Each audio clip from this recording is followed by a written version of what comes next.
Language teaching versus content creation, এই দুটো এখন আমাদের টিচিং ফিল্ডে মানে ল্যাঙ্গুয়েজ টিচিং ফিল্ডে একটা ওতপ্রোত একটা শব্দ হয়ে গেছে। যেমন অনেকেই হচ্ছে বিশেষ করে পোস্ট কোভিডে অর্থাৎ আফটার কোভিড-19 অনেকেই হচ্ছে কন্টেন্ট ক্রিয়েশন দিয়ে শুরু করে, পরবর্তীতে সে ল্যাঙ্গুয়েজ টিচার হয়ে গেছে। আবার অনেকে হচ্ছে যে ল্যাঙ্গুয়েজ টিচিং দিয়ে শুরু করে পরবর্তীতে সময়ের প্রয়োজনে সে কন্টেন্ট ক্রিয়েটর হয়েছে। তো এই দুটোর মধ্যে কিছু পার্থক্য এবং কিছু সম্পর্ক আছে যে জিনিসগুলো আমি আমার দৃষ্টিকোণ থেকে আসলে তুলে ধরার চেষ্টা করব।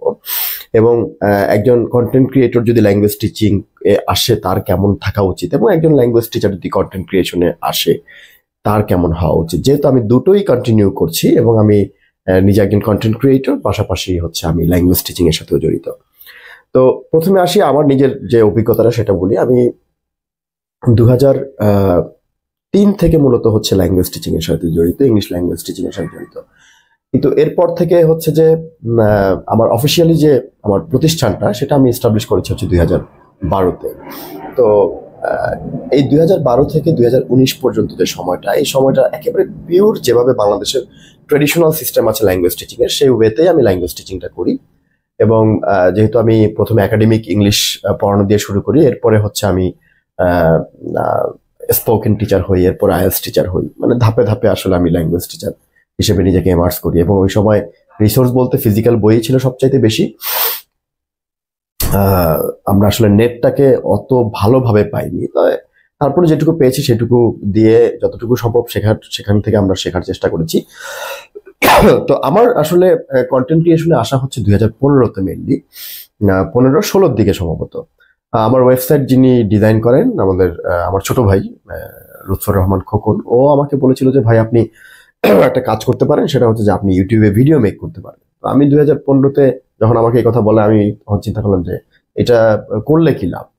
বললো যে দেখেন আপনার এটাও একটা ব্র্যান্ডিং হবে এবং ভবিষ্যতে এটা আপনাকে একটা ভালো জায়গায় নিয়ে যাবে। তো তখন আমি চিন্তা করলাম যে আচ্ছা ঠিক আছে, কোথায় নিবে সেটা আমি জানি না, বাট আমি ট্রাই করে দেখি। তো এরপর আমি প্রথম একটা ভিডিও মেক করি একটা হ্যান্ডিক্যাম দিয়ে। এই হ্যান্ডিক্যামটা দিয়ে একটা ভিডিও মেক করি এবং ভিডিওটা ছিল হচ্ছে সাউন্ড অত ভালো ছিল না, ব্যাকগ্রাউন্ড ভালো ছিল না, আমি বুঝতামও না তখন লাইট সাউন্ড এগুলো বুঝতামও না। ওই হ্যান্ডিক্যামের যে নিজস্ব সাউন্ড সিস্টেম সেটা দিয়ে ভিডিও করি, ইকো হয় ওই ভিডিওর ভিতরে, সেটা ছিল টেন্স নিয়ে। এবং আমার যে চ্যানেলটা টাইমস বাংলা, ওইটাতে হচ্ছে এই টেন্সের ভিডিওটা আর কিছুদিন পরে ভাইরাল হয়ে যায়, প্রায় ওই সময় মনে হয় 2.5 লক্ষ ভিউ হয়ে যায়।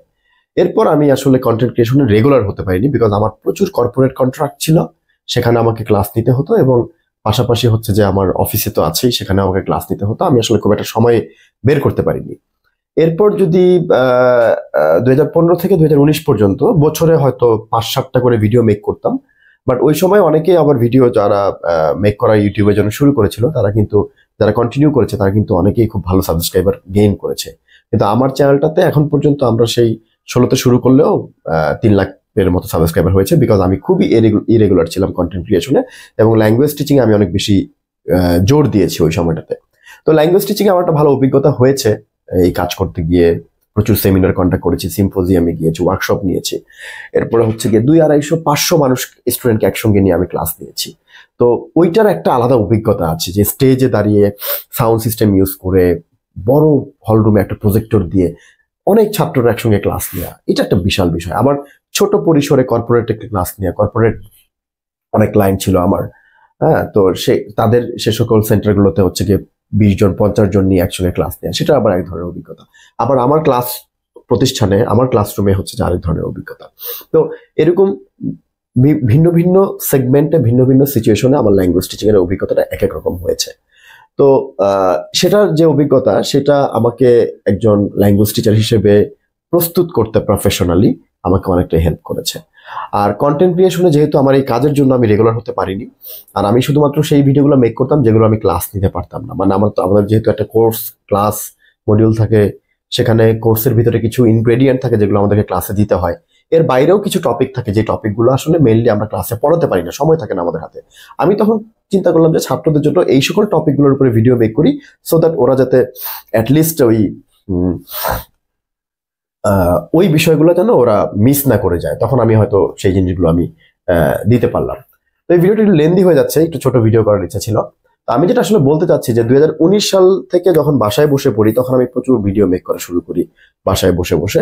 তো ওইখান থেকে আবার বেশ কিছু ভিডিও ভাইরাল হয়ে যায় এবং এরপরে আমার মূলত 19 পর্যন্ত আমার সাবস্ক্রাইবার ছিল হচ্ছে সম্ভবত হচ্ছে 23,000। 19-এর পর থেকে আমার সাবস্ক্রাইবার গেইন হয়ে যায় হচ্ছে প্রায় 2.5 লাখ 3 লাখের মতো। তো এইখান থেকে মোটামুটি আমাদের একটা ভালো স্টুডেন্ট জেনারেট করে, অর্থাৎ আমার প্রতিষ্ঠানে ভালো পরিমাণ ছাত্র আসে। তো তখন আমার কাছে মনে হলো যে না, আসলে কন্টেন্ট ক্রিয়েশনটাকে একবারে অফ রাখাটা ঠিক হবে না, কন্টেন্ট ক্রিয়েশনটা কন্টিনিউ করা উচিত। তো কন্টেন্ট যখন আমরা ক্রিয়েট করি তখন আমরা যে বিষয়ের উপরে কন্টেন্ট ক্রিয়েট করব সেই বিষয়টা সিলেক্ট করতে হয়। ওই বিষয়ের উপর যদি আমার এক্সিস্টিং নলেজ থাকে তাহলে সেই নলেজের উপরেই ভিডিওটা করে ফেলি। বাট যদি কোনো কারণে মনে হয় যে এই বিষয়ে আমার একটু গ্যাপ আছে, সেটার উপর একটু পড়াশোনা করতে হয়, একটু শিখতে হয়, তারপরে ক্যামেরার সামনে দাঁড়িয়ে কথা বলতে হয়। ক্যামেরার ফোবিয়াটা 2016 সালে রিমুভ করে দিয়েছি, তখন এরপর থেকে আর হয়নি। তো কন্টেন্ট ক্রিয়েশন আমার ল্যাঙ্গুয়েজ টিচিং এ একটা অনেক বড় ভ্যালু অ্যাড করেছে এবং আজকে আমার যে প্রতিষ্ঠানটা যে পর্যায়ে আছে এটার পেছনে একটা বড় অবদান হচ্ছে কন্টেন্ট ক্রিয়েশন, কারণ এইটা আমার জন্য একটা ডিজিটাল মার্কেটিং হিসেবে কাজ করেছে। এজন্য কন্টেন্ট ল্যাঙ্গুয়েজ টিচার যারা আছে তারা তাদের নিজেদেরকে একটু মানে প্রকাশ করতে হলে, প্রচার করতে হলে আসলে মানে কন্টেন্ট ক্রিয়েট করা উচিত, লেসন প্ল্যান করা উচিত, লেসন করা উচিত ছাত্রদের জন্য। হ্যাঁ, ভাইরাল হওয়ার আশায় করা দরকার নেই, সে জাস্ট মানুষকে হেল্প করার আশায় করবে। যদি মানুষ পছন্দ করে তাহলে অটোমেটিক ভাইরাল হয়ে যাবে। কিন্তু আমি দেখেছি যে ভিডিওগুলো আমি খুব প্রিপারেশন নিয়ে খুব পশ ভিডিও তৈরি করেছি সেগুলো একটাও ভাইরাল হয় নাই। যে ভিডিওগুলো জাস্ট হাসতে খেলতে বসে বসে করে ফেলেছি সেই ভিডিও ভাইরাল হয়ে গেছে। তো আসলে এই কারণে এই ভাইরাল হওয়ার সূত্রটা, কোনো সূত্র নেই আসলে। আপনার কন্টেন্ট যদি কারোটা ভালো লাগে মানুষের কাছে তাহলে সেটা এমনি ভাইরাল হয়ে যাবে। তো এই কারণে আসলে আমার ওইভাবে করে আমার যে ভিডিওগুলো খুব একটা দেখতে সুন্দর না, আমার প্রিপারেশন ছিল না, কথা বলেছি এলোমেলো, বাংলা কথাও সুন্দর ছিল না, সেই ভিডিওগুলোই মূলত ভাইরাল হয়ে গেছে। আর যে ভিডিওগুলো অনেক প্রিপারেশন নিয়ে ভালো করে সুন্দর করে সাউন্ড লাইট সবকিছু মেনটেন করে ভিডিও করেছি সেগুলো আসলে একটাও ভাইরাল হয়নি, সেগুলো আমার ওই যে চ্যানেলের তলানিতে পড়ে আছে। তো এই কারণে আসলে বলা যায় না, কন্টেন্ট ক্রিয়েট করে যেতে হয়। এবং কন্টেন্ট ক্রিয়েশনের একটা সুবিধা হচ্ছে, কন্টেন্ট ক্রিয়েট করতে গিয়ে আমি তো প্রায় 600-700 মতো ভিডিও মেক করেছি। এই ভিডিও মেক করতে যে আমাকে এত জানতে হয়েছে, এত শিখতে হয়েছে যে এইখান থেকে আমার একটা বড় লার্নিং হয়ে গেছে। এই কারণে ল্যাঙ্গুয়েজ টিচারদের কন্টেন্ট ক্রিয়েশনে আসা উচিত, এটা একটা প্লাস পয়েন্ট। এরপরে হচ্ছে গিয়ে অনেকে স্পিকিং প্র্যাকটিস করার জন্য কন্টেন্ট ক্রিয়েট শুরু করে দিয়েছে, পরবর্তীতে সে ভাইরাল হয়ে গিয়েছে, অনেকে তার কাছে ইংরেজি পড়তে চেয়েছে, সে তখন টিচার হিসেবে নিজেকে ইমার্স করেছে। তো এই ক্ষেত্রে যেটা মানে অসুবিধা সেটা হচ্ছে যে সে যেহেতু ফিজিক্যালি ক্লাস নেওয়ার অভিজ্ঞতা নাই, তার মানুষকে ডিল করার অভিজ্ঞতা নাই, সেমিনার নেওয়ার অভিজ্ঞতা নাই, এই কারণে ক্লাসরুমের পারফরমেন্সটা তার কাছ থেকে পারফেক্ট আসে না। ইভেন এটা অনলাইন অফলাইন যে কোনো ধাপে হতে পারে।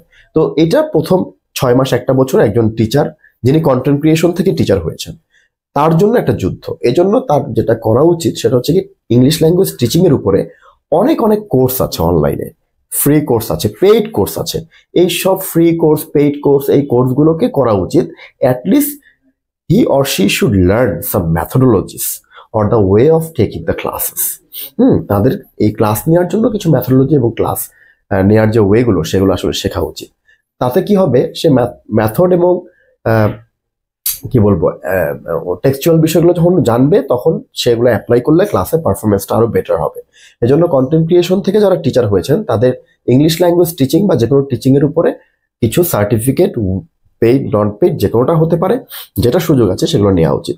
তো আমার মনে হয় যে এই ব্যাপারে যদি যারা কন্টেন্ট ক্রিয়েশন থেকে ল্যাঙ্গুয়েজ টিচার হয়েছেন তারা যদি একটু সজাগ হন তাহলে সবচেয়ে ভালো হয়। সবচেয়ে ভালো এই বিষয়ে পড়াশোনা করতে, যেমন আমার ব্যাকগ্রাউন্ডটা ছিল হচ্ছে গিয়ে কম মানে কি বলে বিজনেস। তো বিজনেস ব্যাকগ্রাউন্ড থেকে আমি এমবিএ করেছি, আবার মাস্টার্স করেছি ইংলিশ লিটারেচারে, আবার আমার থার্ড মাস্টার্স করেছি ইংলিশ ল্যাঙ্গুয়েজ টিচিং। এখন হ্যাঁ, আমি দেখেছি ইংলিশ ল্যাঙ্গুয়েজ টিচিং এ মাস্টার্স করতে গিয়ে সেখানে দেখেছি এমন অনেক বিষয় আছে যা আমি হয়তো আগে থেকে জানতাম না, এমন কিছু মেথডস আছে যেগুলো আমি জানতাম না, সেগুলো আমি জানতে পেরেছি।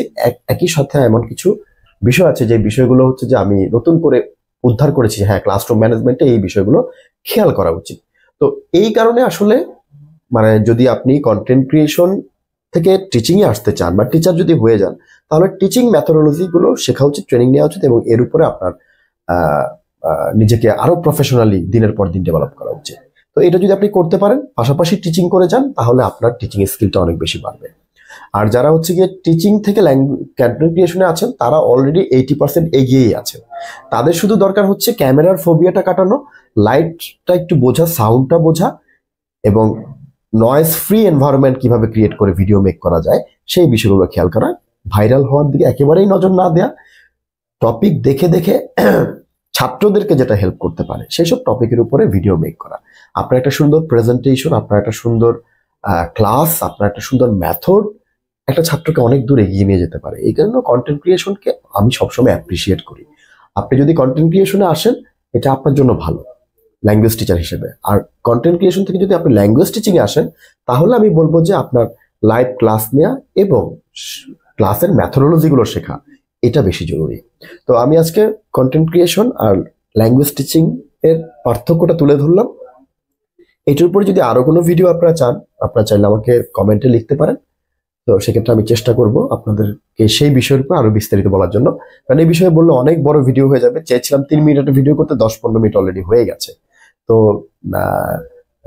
আমি আমি আমার জ্ঞান থেকে যতটুকু জানি, যতটুকু পারি, সেগুলো আমি আপনাদেরকে শেখানোর, জানানোর চেষ্টা করব। যারা ল্যাঙ্গুয়েজ টিচিং প্ল্যাটফর্মে কাজ করতে চান, আসতে চান, হ্যাঁ, সেটা যে কোনো ল্যাঙ্গুয়েজ। আমি তো ইংলিশ ল্যাঙ্গুয়েজ টিচার, আর তাই ইংলিশ নিয়েই সবকিছু বলছি। আপনি যদি জাপানিজ ল্যাঙ্গুয়েজ টিচার হন, আপনি যদি কোরিয়ান হন, আপনি যদি স্প্যানিশ হন, যে কোনো ল্যাঙ্গুয়েজ টিচিংয়ে আপনি আমার এই মেথডগুলো বা এই যে ফিলোসফিগুলো, থটগুলো নিয়ে চিন্তা করতে পারেন। ঠিক আছে? তো আজকের এই ভিডিওটা এই পর্যন্তই। যদি ভালো লাগে বন্ধুদের সাথে শেয়ার করে দিতে পারেন। যারা ল্যাঙ্গুয়েজ টিচিংয়ে আসতে চাচ্ছে বা ল্যাঙ্গুয়েজ টিচিংয়ে আছে, তাদের জন্য কিছুটা হয়তো হেল্প হতে পারে। Thank you very much. আসসালামু আলাইকুম।